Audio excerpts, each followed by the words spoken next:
हम सभी के मन में यह बात कभी न कभी अवश्य आती है कि मेरा भगवान के साथ क्या संबंध है। यदि मनुष्य का भगवान के साथ कोई संबंध है तो मनुष्य उस संबंध को क्यों नहीं जान पाता है। तो चलिए दोस्तों, भगवत गीता व ब्रह्म संहिता के माध्यम से इस बात को समझने की कोशिश करते हैं कि जीव का ईश्वर के साथ कैसा संबंध होता है। नमस्कार दोस्तों, हमारे YouTube चैनल लॉर्ड कृष्ण भक्ति में आप सभी का स्वागत है।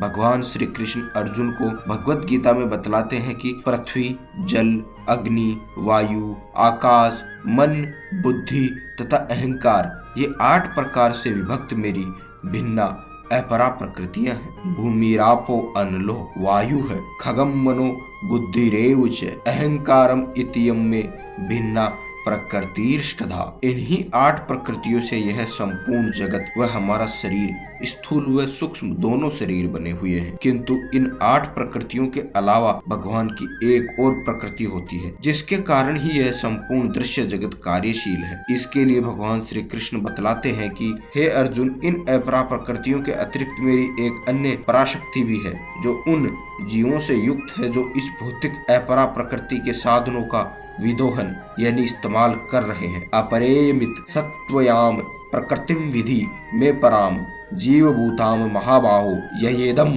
धार्यते जगत। जीव यानी मनुष्य की आत्मा परमेश्वर की पराशक्ति है। ईश्वर की अपराशक्ति तो पृथ्वी, जल, अग्नि, वायु, आकाश, मन, बुद्धि तथा अहंकार जैसे विभिन्न तत्वों के रूप में प्रकट होती है। भौतिक प्रकृति के ये दोनों रूप स्थूल पृथ्वी, जल, अग्नि, वायु, आकाश तथा सूक्ष्म मन, बुद्धि, अहंकार अपराशक्ति के ही प्रतिफल है। जीव जो अपने विभिन्न कार्यों के लिए अपराशक्तियों का इस्तेमाल करता है स्वयं परमेश्वर की पराशक्ति है और यह वही शक्ति है जिसके कारण सारा संसार कार्यशील है। इस दृश्य जगत में कार्य करने की तब तक शक्ति नहीं आती जब तक कि पराशक्ति अर्थात जीव द्वारा यह गतिशील नहीं बनाया जाता। शक्ति का नियंत्रण सदैव शक्तिमान करता है, अतः जीव सदैव भगवान द्वारा नियंत्रित रहता है। ब्रह्म संहिता में ब्रह्मा जी बता रहे हैं कि जीव नित्य है यानी जीव का अस्तित्व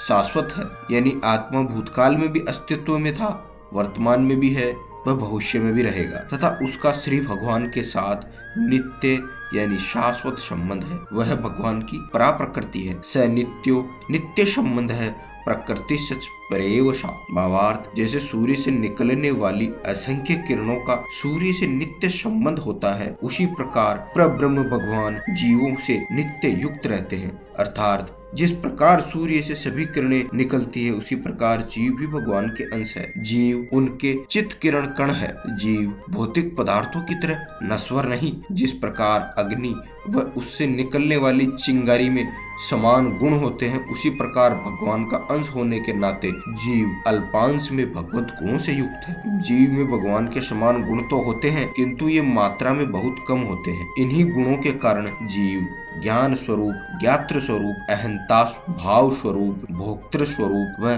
कर्तव्य स्वरूप है। भगवान श्री कृष्ण सर्वव्यापी विभु है तथा जीव अणु है। जीव तथा भगवान का नित्य संबंध यह है कि भगवान नित्य प्रभु है तथा जीव नित्य दास है। तो मनुष्य व भगवान का संबंध है कि जीव सदैव भगवान का दास रहता है। परमेश्वर श्री कृष्ण ही एकमात्र नियंता है और सारे जीव उन्हीं के द्वारा नियंत्रित है। सारे जीव उनकी पराशक्ति है क्योंकि उनके गुण परमेश्वर के समान है, किंतु वे शक्ति की मात्रा के विषय में कभी भी समान नहीं हो सकते। स्थूल तथा सूक्ष्म अपराशक्ति का उपयोग करते हुए जीव को अपने वास्तविक मन तथा बुद्धि की विस्मृति हो जाती है। इस विस्मृति का कारण माया का प्रभाव है। माया के प्रभाव में आकर अहंकार में जीव सोचता है कि मैं ही सब कुछ हूँ, ये सारी भौतिक उपलब्धियां भी मेरी है और इस कारण वह अपने व भगवान के शाश्वत संबंध को भूल जाता है। किंतु जीव यदि मायाधीश भगवान श्री कृष्ण के शरणागत होकर रहे तो वह माया के प्रभाव में नहीं आ सकता। अन्यथा अनादि काल से जीवों को माया के जाल में फंसे रहने के कारण ही इस संसार क्लेश व जन्म मरण के चक्र में पड़ना पड़ता है। दोस्तों,